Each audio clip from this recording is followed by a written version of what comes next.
All right, let's dive right into this explainer and tackle what can honestly be a pretty daunting world: short film distribution. Because, let's be real, for so many creators out there actually making the film, that's really only half the journey. The real challenge, and the exact thing we are going to demystify today, is shifting your mindset from being purely creative to being genuinely business oriented.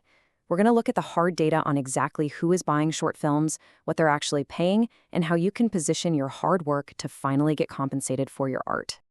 It is the ultimate question, isn't it? You know the drill. You've spent countless late nights editing, you've probably maxed out a few credit cards, you've called in literally every favor you could from your cast and crew, and boom, you've finally finished your short film. But now what? I really want to acknowledge that massive pain point so many filmmakers face right at this very moment. Completing a project gives you this incredible high, but feeling like getting paid for it is some impossible hurdle, that can be completely demoralizing. You're left wondering if the only reward for all that blood, sweat, and tears is a private link you share with your mom. Well, fear not, because the data proves there are transparent deals out there with very real payouts. Thanks to a fantastic breakdown from the Shortfundly OTT marketplace, we have a totally concrete look at 10 leading companies that are actively acquiring and, yes, paying for short films. These places offer global reach, they have filmmaker-friendly terms, and, most importantly, transparent business models. So this isn't some urban myth. The buyers are actually right here waiting. To help you find your perfect fit, we are going to break this down into 4 quick areas. Number 1, niche and genre distributors. Number 2, festival and curated platforms. Number 3, the direct-to-audience route. And finally, number 4, pro tips for maximum payout. Okay, jumping right into area number 1, niche and genre distributors, and finding your specific audience. So the market absolutely rewards specialization.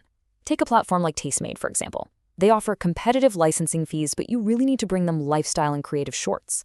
Alter pays for licenses and broadcasts, but they specifically want thought-provoking, social impact, or documentary pieces.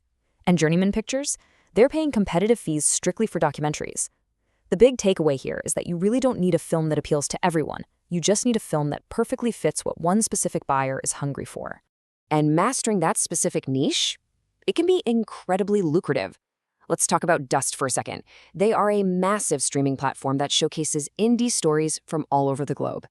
If you happen to have a killer indie or genre film, particularly in the sci-fi space, they are offering payouts of up to $500 per short. I mean, for a specialized independent film, knowing that a solid $500 check is on the table from a single distributor just by targeting your genre correctly, that is an absolute game changer. Moving right along to Section 2. Festival and curated platforms, where prestige meets payout. It's super interesting to notice how these curated platforms scale their rewards based entirely on their specific vibe. On one end, you have Picture Start, which caps out at around $200 for curating unique and original stories. Then there's Film Shortage, paying up to $300 to really champion emerging filmmakers. You also have a massive player like Shorts TV, a 24/7 HD channel dedicated entirely to quality short films that pays up to $250. And let's not forget FestHome, which acts as this incredible bridge bringing short films to global buyers, where your payouts basically vary based on the specific distribution deals you manage to strike. And look at this. We are hitting that exciting $500 ceiling once again. This time, it's with STIFF, which is the Seattle International Film Festival's dedicated platform for short filmmakers. They pay up to $500 per short, which absolutely proves that a strong, prestigious run, actually getting that festival-selected laurel, can directly translate to high-tier payouts. The artistic validation of getting into a top-tier festival actually has a direct, quantifiable financial return. All right, let's pivot to Section 3, the direct-to-audience route, which is all about controlling your own price. Now, I want you to really contrast those fixed payout ceilings we were just looking at, like Picture Start's $200 limit, with something like Vimeo On Demand. Vimeo's model is just beautifully simple. You rent or sell your short films globally, and their golden rule is you set the price, you get paid. This route is absolutely ideal if you already have an existing audience. Think about it. If you have a dedicated YouTube following, a super engaged email list, or even a viral social media presence, why on earth would you take a flat $200 fee when you could sell your film directly to 1,000 of your own fans for $5 a pop? Sure, you take on way more marketing work yourself, but the financial ceiling is entirely determined by your own hustle. Finally, let's wrap up with Section 4, pro tips for maximum payout so you can secure the absolute best deal. The Shortfundly data provides these 4 specific tips to get paid more. And honestly, you should treat them as your non-negotiable checklist. First, obviously create high-quality, engaging content. The market is super competitive, so your work has to stand out.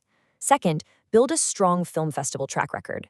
As we literally just saw with platforms like Stiff, laurels equal dollars. Third, and pay attention because this is where so many amateurs trip up, work with a distribution-ready version. That means having your high-res files, your clean audio mixes, and your subtitle files perfectly organized and ready to hand over. Trust me, distributors do not want to wait around for you to re-export your film. And fourth, negotiate your rights, your territory, and the duration of the deal. Don't just sign away your global rights in perpetuity for $200 if you can license non-exclusive rights just for North America for a 2-year window. These little details are exactly what separate the hobbyists from the true professionals. Before we completely wrap up this explainer, I want you to consider this quote straight from our source material. Great stories deserve great deals. Get paid for your passion. It just perfectly summarizes the mindset shift every independent creator absolutely needs to embrace. Your passion has real value. Your late nights have real value. Please don't just settle for exposure when there are clear, transparent avenues out there offering actual financial rewards. So I'm going to leave you with this final thought to ponder today. Which platform is going to host your next masterpiece? Will you target the hardcore sci-fi fans over on Dust? Will you leverage an amazing festival run with Stiff? Or are you going to bet on yourself and set your own price over on Vimeo? The opportunities are absolutely out there, the buyers are clearly defined, and the money is literally sitting on the table. It is time to match your unique film to the perfect distribution partner. Get discovered, get distributed, and finally, get paid. Thanks so much for joining me for this explainer, and I seriously cannot wait to see your work out there in the wild.